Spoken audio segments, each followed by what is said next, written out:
Hey, good morning. Thank you for being here. My name's Mike Reed. This is Nick Franklin. We're with Fortra, the booth right behind you. And we'd like to talk about critical security mechanisms to guard your cloud environment this morning. And we'll do some intros and talk as we go forward. But let's talk about why we're here. We're going to start with the most important thing. Well, because it's the most important thing and it's what you should start with. So we'll frame a discussion around how we're going to get started. Then we'll talk about some critical security mechanisms that come into play to protect that most important thing. We'll talk about why partnering matters in terms of shared responsibility, shared risk, shared trust. And then I'll give you some next steps that we can work through. You can learn and be curious along with us and figure out where you're at and where you need to go. The good news is I don't have any used cars for sale today, so we're just going to have a good technical discussion. So let's start with the most important thing. The most important thing to your business is your data. Whether it's your customer data, your operational data, your financial data, there's something you do as a business that your customers value, and they trade you their data, and you create data around whatever that thing is. Whether you're in healthcare, in manufacturing, in oil and gas, in education, in government, the most critical thing to your business is your data. So we're going to talk about security in the context of protecting the core of your business today. Attackers, we'll go back one. Attackers are trying everything they can to get to your data, and they're not just trying one thing. A lot of times, this is going to be automated. They're going to run a script. They're going to test for something. It's a really low-risk attack. So I don't want you to be afraid. I just want you to be aware your systems are going to constantly be detecting people who are looking for something you're missing, whether that's through phishing and trying to send you malware, trying to send you bad links, trying to trick people into thinking that I'm the CEO, please wire this money to this account. We see these stories in the news every day.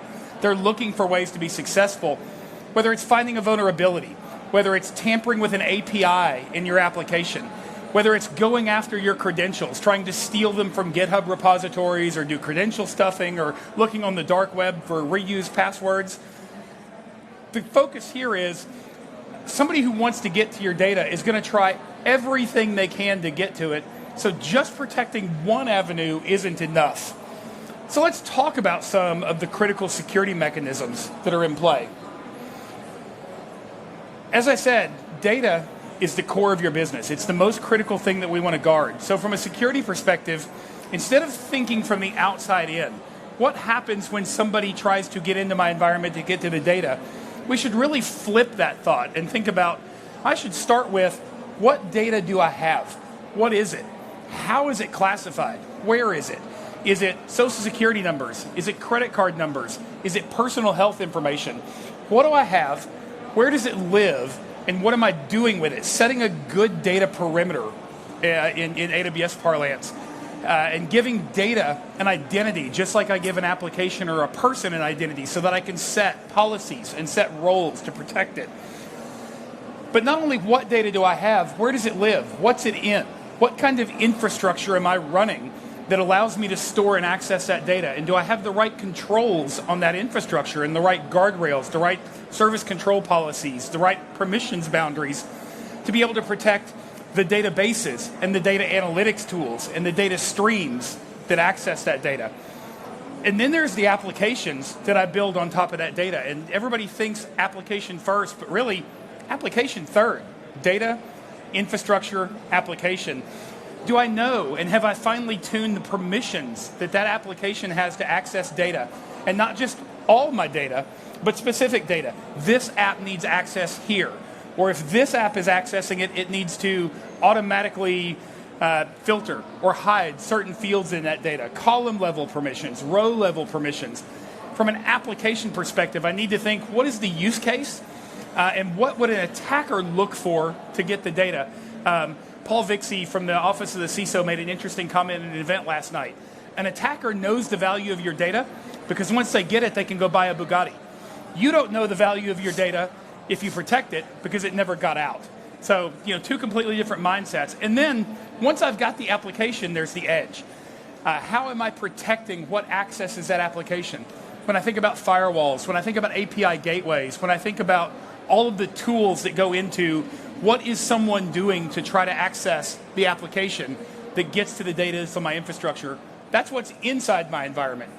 Then there's the other side. There's the things that don't live in AWS. Am I protecting my email? Am I making sure that I'm looking for and identifying those malicious emails and verifying the source of emails so that people aren't being spoofed?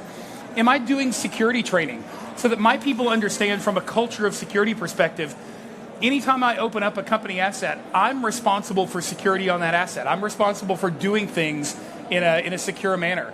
Do I have that ongoing security and security awareness training? And then finally, can I prove that what I built is actually doing the job of security? Do I have the offensive testing tools, whether it's code testing tools or external penetration tools or network attack tools? Am I either running these tools myself with my own red team, or am I engaging with somebody to penetration test so that I get verifiable security not only for me, but so that as a company I can get the attestations I need, whether it's PCI DSS, high tech, something like that.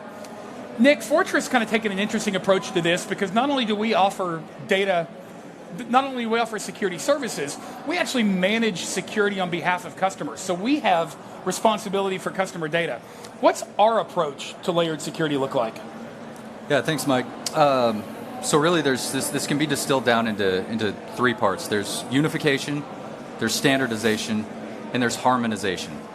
So first, we unify all of our telemetry from our DLP, our endpoints, our XDR, our managed WAF, our email protection, and then we standardize all of that data into a common framework, so OCSF, that our threat brain, beautifully depicted here, in our data science teams, can then leverage to continuously train the AI and ML models. So this allows us to harmonize the detective and the protective capabilities across all layers of security for all of our customers. So as just an example, if our DLP solution detects, quarantines and protects against a malicious file hash that it captures, we can add this to our threat profile in our threat brain, which then enhances the entire calculus of our upstream detection and response capabilities that underpin our platform and the security outcomes that we deliver to our customers. So we've transformed vulnerabilities into a commodity that improves the security outcomes for every single Fortra customer. So if you're looking at this and you're thinking, well, Nick, this looks a lot like platformization, you're right, it does. And platformization is certainly something that we're starting to see a lot more of. And I think it's important for you all to understand Fortra's approach to this.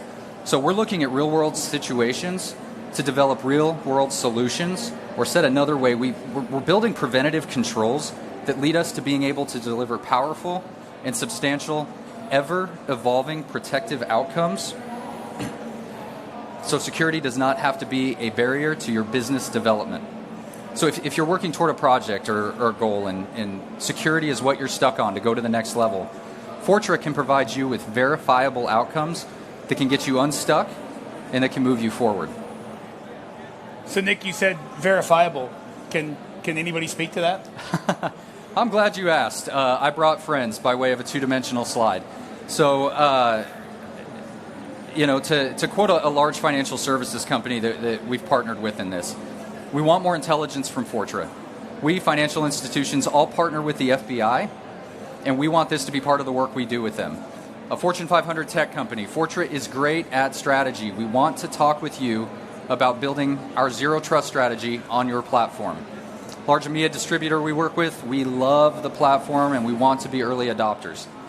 And lastly, a large analyst firm. I love Fortra's thinking about the platform and its focus on business outcomes. Customers do not care about tools anymore. They are looking for business results, and Fortra is in the lead on this way of thinking. So, friends, we're all here this week because the topic of security on AWS is of interest and importance to us.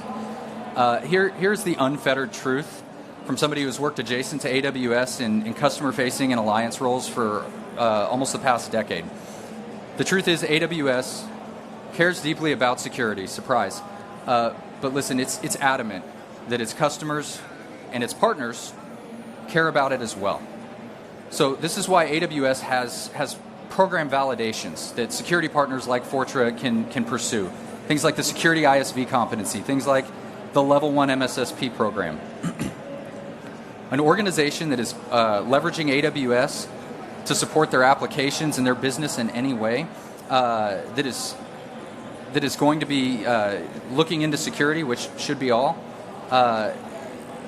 they need to partner with a validated partner that they trust, and that partner should take a holistic approach to security and not just leave the customer to manage dozens and dozens of vendors and tools. Having to manage dozens of security vendors, dozens of tools to secure your AWS estate is, frankly, it's antithetical to positive security outcomes.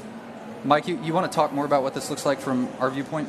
Yeah, so this is where my role as an alliance director comes into play, and why we partner with AWS. We recognize that this represents risk. AWS is responsible for everything in the orange. They give you all the tools to do all the smartest things you can do, as well as the dumbest things you can do.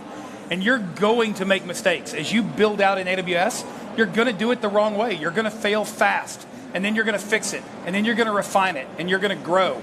But all of the responsibility for security and all of the results of security and insecurity come down to you.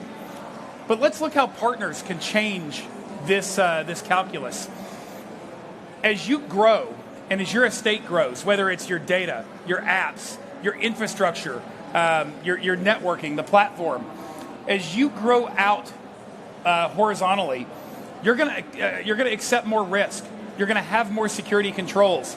Figuring out where you need to partner. Who do I want to share the risk? Who do I want to share the responsibility of security with? And how far over do I want to shift that is going to be different at every step of your journey. You will find more and more things. If you're not a security company, you don't want to be a security company. Interacting with a security company to take care of the things that are core that you don't want to deal with, to free up your people to do the specialized security things that matter to you. You want to own the core things. You want to own that risk. You want to own that responsibility. But there's a shifting partner landscape here. And AWS has some mechanisms to help you identify the kinds of partners to work with. Nick, let's look at this from a solutions perspective. If you're looking for a managed security services provider, AWS has a competency validation, level 1 MSSP.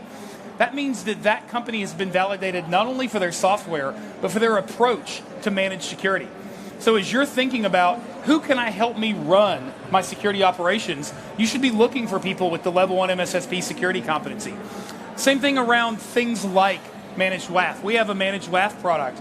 The service team for WAF has a validation to say, we've run through this product, we've validated that this is built in a well-architected fashion, we say that this is WAF ready.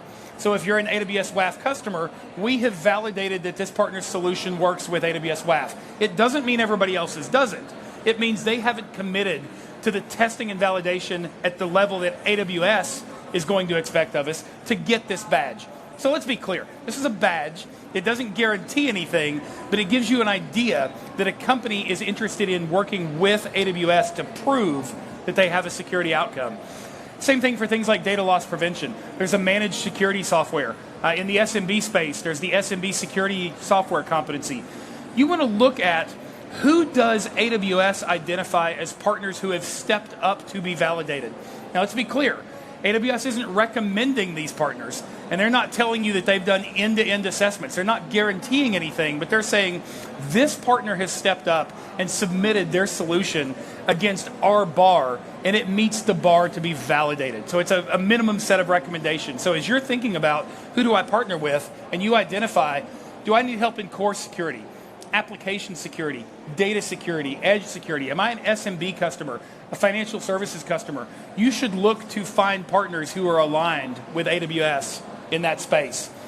So let's talk about what you can do next. We've got about 5 minutes left. One of the AWS leadership principles is learn and be curious. I'd like to invite you to do that with us today. We've got a fun part, and then we've got a challenging part. Nick, you're the fun guy. What can we do to have fun today? Okay, so right behind you all is Fortra's booth at your 6 o'clock. One of the things that we brought with us that we encourage you guys to come by and just get your hands on for a minute, 2 minutes is one of our security awareness games. And yes, I said games. If you are an 80s child or before like me, I'm really working to bring back a powerful word from our era. That word is rad. And our gamified learning experience is unique, and it is rad. For doing so, for participating with us and just kind of getting your hands on just one component of what we do, you will be entered in a raffle to win an electric scooter. Yes, I said electric scooter. It's very exciting. And we really just want to give you guys an opportunity to see what we're about and our approach to how we kind of begin with the end in mind. And when we look at what Verizon reports have shown in recent years, over 70% of ransomware happens because of human error. So the experience, one of the experiences we brought with us today, this gamified learning experience, is our approach to how to better educate staff and employees in a fun way on how to avoid clicking the wrong thing. All right, so that certainly sounds fun, and I'm sure a lot of you would love to learn how to break your ankle on an electric scooter. I'm not built for electric scooters. I'm built to argue. One of the things that we looked at as a company is nobody is buying a security product because they don't have enough security products. As a matter of fact, you probably have too many.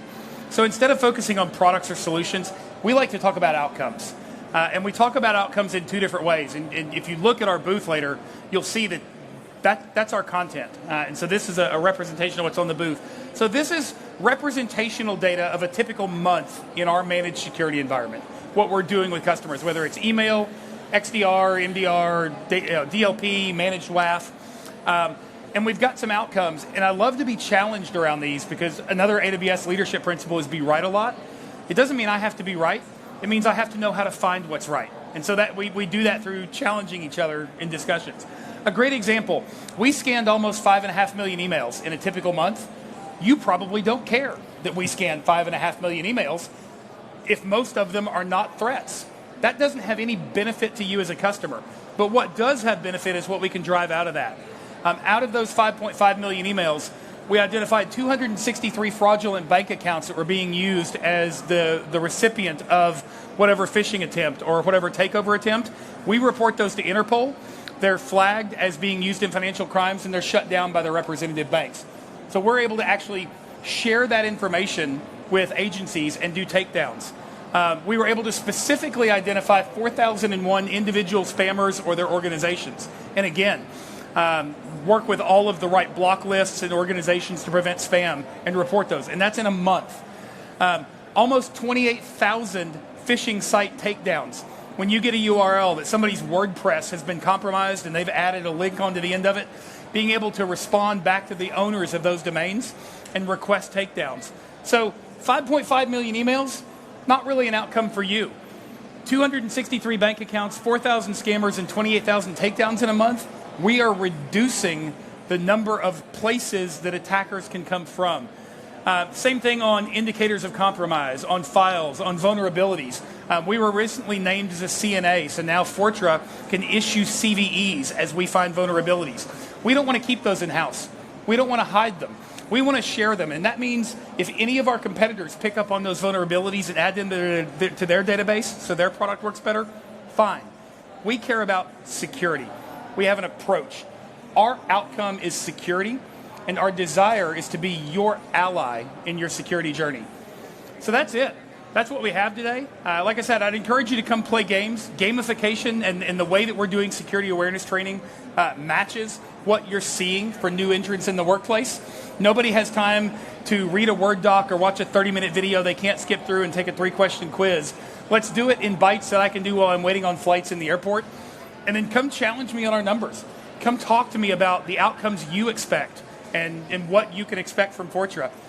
Thank you for your time. I value it and hope you enjoy the rest of Reinforce. Nick? Thank you all. Appreciate you.